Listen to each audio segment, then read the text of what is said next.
얼마 전에 의붓 엄마가 아이를 정말 가방에 가둬서 숨지게 만든 그 분노가 치미는 사건 전해드린 지가 엊그제 같은데 또 이런 일이 벌어졌습니다. 영상 만나보시고 이어가 보도록 하겠습니다. 한 여성이요, 아이를 데리고 가게 하나 들어왔어요. 그런데 아이는 두리번 거리고 안절부절 못합니다. 근데 차림새가 행색이 좀 남루해요. 초라합니다. 여기저기 가게 안을 돌아다니는데 저 아이가 지금 앞서 신발을 좀 혹시 보실 수 있으면 보세요. 이 옷도 그렇게 깔끔하지는 않고 아이가 지금 보세요. 신발이 되게 크죠? 자기 신발 아니고 저게 성인용 슬리퍼입니다. 슬리퍼를 신고 있는 저 아이를 어떤 여성이 가게 안에 데리고 와서 경찰에 신고를 하게 되는데 보세요. 대체 전날 아이한테는 무슨 일이 있었던 걸까요? 박성배 변호사님. 지난달 29일 오후 6시 20분경 경남 창녕의 한 거리에서 온몸에 멍이 든 9세 여자아이가 배회를 하고 있었습니다. 한 시민이 이 여자아이를 우연히 발견했는데 온몸에 멍뿐만 아니라 자세히 살펴보니 머리에도 상처가 있고요. 그리고 아이고. 손가락 하나가 화상으로 심하게 훼손돼 있는 겁니다. 보시는 것처럼 잠옷 차림에 어른용 슬리퍼를 신고 있어서 어디선가 급하게 뛰어나온 듯한 모습이었죠. 시민이 곧바로 경찰에 신고를 했고 경찰도 한눈에 보기에도 상당히 심각한 상황이었다고 설명하고 있습니다. 아하, 저 아이가요.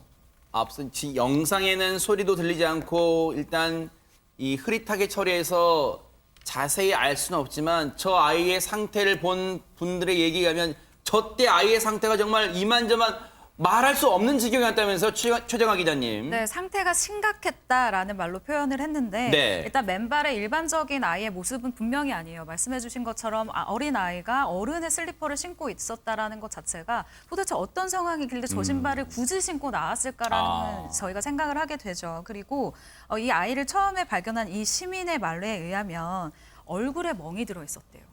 아이가 얼굴에 멍이 들 일이 과연 뭐가 있을까요? 그러네요. 그리고 온몸에 흙투성이인데다가 허허. 배가 고프다고 했다라고 합니다.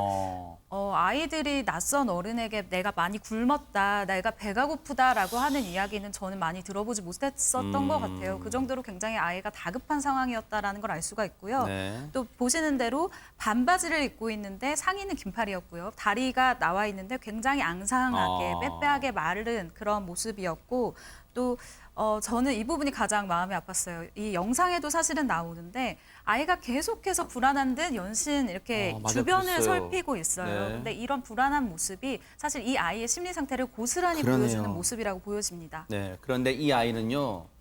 도움을 주는 주변 시민분들한테 더 충격적인 말을 꺼내놨습니다. 한번 들어보시고 이어가 보도록 하겠습니다. 혹시라도 아빠한테 데리고 갈까 봐 무서워가지고 아빠가 찢었다고. 그럼 손을 보여준다고. 나는 끔찍해서 보지를 못하겠더라고, 그거를.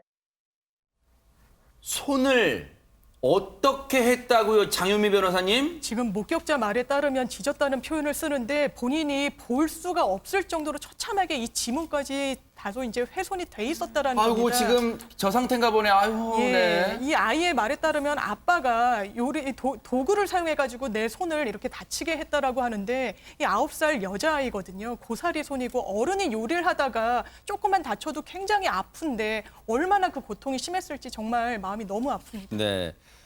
이 학대를 당한 아이 말고 저 가정에는 혹시 다른 아이는 없을까요? 관련 얘기 들어보시고 이어가 보도록 하겠습니다. 아버지는 지금 조사가 이루어졌고요. 엄마는 지금 몸 상태가 안 좋아서 출석을 거부하는 건 아니고 조사 일정을 잡아놨습니다. 몇 명이 되는 건가요, 그러면? 3명 돼 있습니다. 의붓 딸은 이 아이 한 명인 거예요? 네, 그렇습니다. 그 아이에 대한 학대는 없는 건가요, 혹시? 관련 기관에서도 확인을 했고 저희도 확인을 했고 몸에 외상이라든지 이런 거는 지금 없습니다. 저희도 요 사안의 심각성을 충분히 인식을 하고 있고 최대한 지금 빨리 하려고 합니다. 해당 가정에 아이가 셋 더 있다는데 왜 이 아이만 학대 정황이 의심되는 겁니까? 박성배 변호사님. 피해 아동 외에 이 부부 사이에는 자녀들이 더 있었지만 이 다른 자녀들의 경우에는 학대 흔적이 발견되지 않았다고 합니다. 피해 아동은 이 보호기관과의 상담에서 부모로부터 2년 전부터 자주 맞았다는 취지로 진술을 하고 있다는데 이들 부부는 2년 전에 재혼을 했습니다. 아하. 그리고 2018년부터 최근까지 이 피해 아동을 상습적으로 학대한 혐의를 받고 있습니다. 네. 의붓 아빠는 아이가 말을 듣지 않아 그랬다. 즉 학대 혐의를 일부 시인했고 친모는 지병 탓에 다음 주쯤 경찰 조사를 받을 예정이라는데 그나마 다행이게요. 정말 시민분의 관심 덕분에 이 아이가 지금 보호기관에서 지금 보호를 받고 있대요. 이 아이를 살릴 수가 지금이나마 살릴 수 있었습니다. 김매 팀장님. 그렇습니다. 지금 저 아이가 저거는 이제 그 학대가 아니고 거의 고문 정도의 그러겠네요. 상처를 준 건데요. 지금 보시다시피 아동 전문 기관이라든지 아니면 수사기관도 아동에서 많이 그 아동들을 위해서 협조를 하고 있거든요. 네. 그뿐만 아니라 아동 기관이라든가 아니면 수사기관뿐만 아니라 시민들 자체 이웃 주변에서 아동의 피해를 본 거를 발견될 즉시 바로 네. 그 아동을 구출하는 것도 그렇지만은 네. 수사기관이라든지 아동보호기관에 빨리 연락해가지고 네. 그 이상의 그 피해가 없도록 하는 것이 가장 관건이라고 생각이 네. 듭니다.